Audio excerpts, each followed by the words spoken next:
umugisha mu miryango yacu. Twabonye useruka mwami,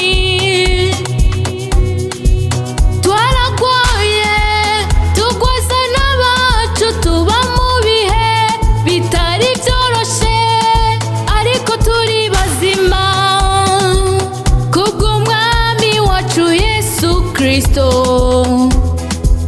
Tuzovuga ineza yawe iminsi yose tukiriho, uzokwamura umwizigirwa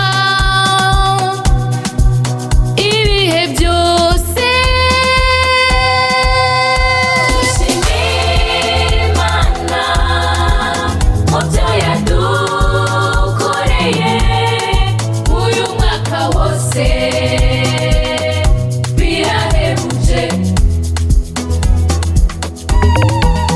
Yatubereye inkinzo mu bihe byose, ntituzibagira ibyo yakoze. Uyu mwaka mwiza dutanguye uzubabere uwo kwishurirwamo ibyanyu byose. Uyu mwaka mwiza dutanguye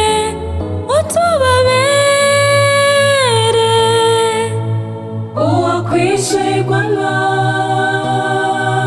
ibyanyu byose.